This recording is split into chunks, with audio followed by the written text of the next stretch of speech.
Bonjour à tous et bonjour à toutes, Olivier Granilic au micro pour un nouveau numéro de Israël demain sur Studio Kelita et avec ce matin un sujet comme d'habitude fort intéressant dans cette émission. Nous allons parler d'un e-magazine, un magazine qui est on va dire distribué, en tout cas qu'on peut trouver sur Internet. Et pour en parler, nous sommes très heureux de recevoir dans nos studios aujourd'hui Daniel Frédéric Gandus. Bonjour Daniel, merci d'être avec nous ce matin pour parler de ce e-magazine. Comment s'appelle ce magazine, Frédéric ? Donc le magazine s'appelle Disruptive Business Strategies, stratégie d'affaires disruptive. Donc l'idée, c'est de présenter l'intérêt dans des marchés toujours plus concurrentiels aujourd'hui, d'être disruptif. Disruptif, ça veut dire quoi ? Ça veut dire par exemple qu'on est capable, par exemple, de passer des systèmes, pour prendre l'exemple de l'aéronautique, des systèmes de propulsion classique à de l'antigravitationnel. Alors on va reparler de qui s'adresse et pourquoi vous avez créé ce magazine qui est important parce que c'est un magazine, e-magazine, c'est une nouvelle forme de magazine, c'est des magazines qui font leur apparition de plus en plus sur les réseaux sociaux, donc c'est quelque chose d'important. C'est pour ça que nous voulions en parler dans cette émission qui concerne donc un peu toutes les innovations et tout ce qui concerne la high-tech, et vous parlez aussi beaucoup de high-tech aussi dans ce magazine. Mais avant, on va parler un peu de vous, puisque ça fait déjà 10 ans que vous êtes en Israël, donc vous êtes plus un nouveau Lechadash, un nouveau émigrant. Qu'est-ce que vous avez fait en Israël depuis que vous êtes arrivé ? Très rapidement. Oui, je suis un old good rock and roll. Donc en Israël, j'ai travaillé, au début comme beaucoup, j'ai fait un peu de call center. C'est une expérience qui peut s'avérer parfois difficile en fonction de l'endroit où on est. En même temps, c'est assez formateur sur ce que vous êtes capable de faire des cold calls, donc d'appeler des gens que vous connaissez pas, de les convaincre, etc.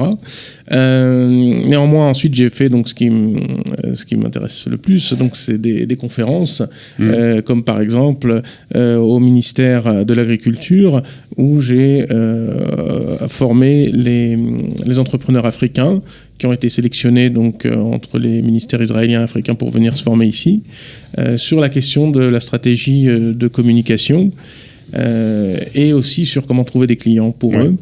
À côté de ça, j'ai fait aussi des conférences puisque j'ai une double formation dans d'autres choses plus institutionnelles. D'accord. Alors donc il y a 5 mois, vous décidez de créer ce e-magazine. Alors comment vous est venue l'idée ? Alors l'idée m'est venue en voyant que les francophones en fait ont assez peu accès au monde des startups et au monde de la high-tech. En Israël. Oui, en Israël. Alors qu'il y a un potentiel, c'est des gens qui ont souvent des idées, qui peuvent aussi apporter pas mal de choses en termes de services et de qualité si on les écoute. Et je me suis dit, voilà, le moyen de se faire respecter et écouter, ça passe par un média. Et donc c'est pour ça que j'ai lancé ça. Alors comment vous avez décidé de créer ce média, ce e-magazine, donc un média que sur le web ? Oui, effectivement, que sur le web. Pourquoi ? Parce que... c'est une nouvelle formule aujourd'hui qui marche de plus en plus ? Voilà. Bon, j'ai aussi travaillé dans le passé pour des médias papier. D'accord. Et je sais qu'en fait, il y a des problèmes de distribution souvent dans les médias papier. Ça correspond pas tout à fait à ce qui était attendu, etc. Et il y a un problème aussi de ciblage. Là, les gens donc s'inscrivent par email, donc ils veulent recevoir vraiment. D'accord. Donc il faut une demande. Voilà, ils font une demande, donc c'est sûr qu'ils vont lire. Oui. Ouais. C'est-à-dire qu'ils sont intéressés par. Ils sont intéressés par les sujets qui sont abordés dans ce magazine. Ils sont intéressés parce qu'ils ont accès aussi à des extraits avant et pas n'importe où, sur une plateforme de qualité qui s'appelle LinkedIn, où on trouve quasiment tous les grands noms en fait de beaucoup de domaines. Tous ceux qui sont les acteurs de l'entrepreneuriat, pas seulement en Israël d'ailleurs, mais dans le monde entier. Et donc c'est une plateforme vraiment magnifique par rapport à ça. Alors, parlez-nous un peu de votre magazine. D'abord, vous nous avez dit à qui il s'adresse, mais de quoi il parle ? Donc, il parle de sujets comme par exemple, qu'est-ce que c'est que... alors, je vous donne un exemple. Qu'est-ce que c'est qu'un marché caché et comment le découvrir ? Un marché caché, ça intéresse autant une entreprise parce qu'elle n'a pas conscience. En fait, ça vient souvent en parlant avec d'autres gens qu'elle en prend conscience de marchés qu'elle pourrait atteindre si elle en a l'idée. Et donc, je vous donne un exemple, par exemple, Dyson, la personne qui a inventé les aspirateurs Dyson sans sac, très légers, très pratiques, très petits, etc. C'est quelqu'un qui a pensé selon selon l'idée du shuriken. Shuriken, c'est, vous savez, dans le monde asiatique, quelque chose qui est plus court qu'une flèche, c'est des petites étoiles comme ça que se lançait, vous savez, on voyait ça dans la télé, mais en fait, ça existe, ces choses-là. D'accord. Et l'idée, c'est de concentrer la force de frappe et d'éliminer tous les inconvénients qui amènent la force de frappe. D'accord. Vous voyez, et quand vous avez quelque chose de petit dans les mains qui permet d'atteindre la cible, c'est beaucoup mieux qu'un javelot. Voilà, et c'est l'idée. Alors ça, c'est une première idée. Pour trouver on parlait des marchés cachés. Les marchés cachés, c'est aussi utile pour les gens qui sont en recherche d'emploi par rapport à des capacités qu'ils ont, mais ils ont besoin, par exemple, d'un coach pour les découvrir. Bon, je vous ai donné l'exemple de Dyson. Voilà, il y a d'autres choses aussi sur comment trouver des partenaires en innovation. Comment ne pas se faire avoir aussi par rapport à ça. C'est quoi le message que vous voulez faire passer?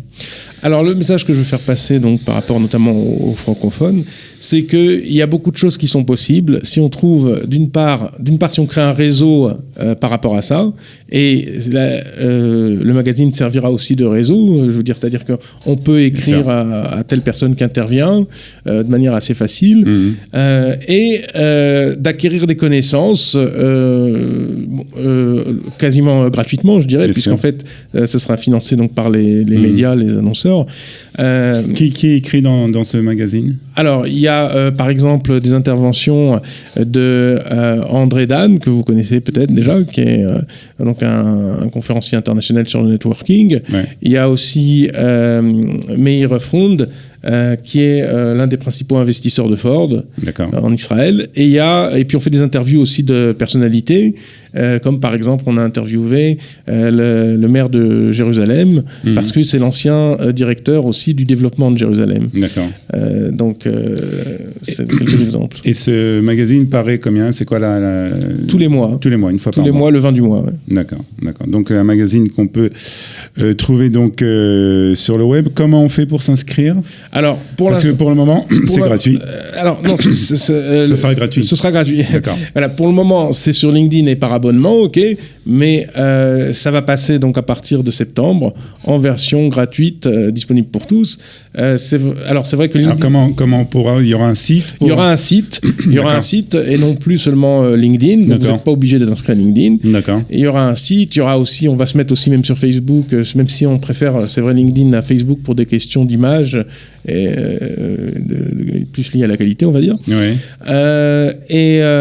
Donc ce sera assez simple ce sera très simple de trouver. En plus, le modèle économique après, ce sera donc annonceur, exclusivement annonceur, de sorte que ce soit ouvert à tous. Pourquoi? Parce qu'aussi on veut aussi faciliter la vie des gens, à savoir que par exemple ensuite on intégrera des offres d'emploi, des choses comme ça. Et évidemment, quelqu'un qui est en recherche d'emploi, il n'a pas forcément les moyens de payer l'abonnement qu'on lui donne. Bien sûr. Vous avez déjà un peu déjà des abonnés ou des gens qui vous suivent? Vous avez déjà une idée? On a 11 000. Moi, j'ai 11 000 personnes sur mon LinkedIn, ok. D'accord. Enfin, j'ai plus que 11 000 personnes, mais sur ceux qui reçoivent sur LinkedIn, ils sont près de 11 000 actuellement. D'accord. Donc, c'est déjà un chiffre assez important. Voilà, c'est un chiffre assez important. Et puis, ce qui est intéressant aussi pour eux, c'est qu'ils découvrent pour les entrepreneurs des marchés, des partenaires, des clients potentiels, ce qui n'est pas rien. Donc voilà, donc si vous voulez connaître un peu mieux le monde justement de l'entrepreneuriat, le monde de la high-tech, en savoir un peu plus sur toutes les startups, c'est l'endroit où il faut aller. Donc comment on vous trouve, Alors, Daniel? comme je disais, pour l'instant, c'est LinkedIn, sur LinkedIn en cherchant Disruptive Business Strategies. Mais si on n'est pas inscrit sur LinkedIn, donc à partir du 20 septembre, en tapant tout simplement sur Internet Disruptive Business Strategies. D'accord. Ok. Ou Gandus, Daniel Gandus, c'est plus court. Daniel Gandus. Voilà. Et ils vont trouver. D'accord. Très bien. Merci beaucoup de nous avoir parlé de ce e-magazine et on va vous souhaiter bonne chance. Merci. Et puis continuer à nous tenir au courant, bien entendu, de ce qui se passe. Merci beaucoup, Daniel. Merci à la réalisation technique. Ce matin, c'était Emmanuel. Merci de votre attention et nous nous retrouvons très bientôt pour un nouveau numéro de Israël Demain sur Studio Kalita. À bientôt, bye bye. Israël Demain, c'est l'émission des innovations en Israël. Olivier Granilic vous fait découvrir chaque semaine toutes les nouveautés dans le domaine des nouvelles technologies, de la médecine et du social. Israël Demain, c'est l'émission qui parle du futur sur Studio Kalita.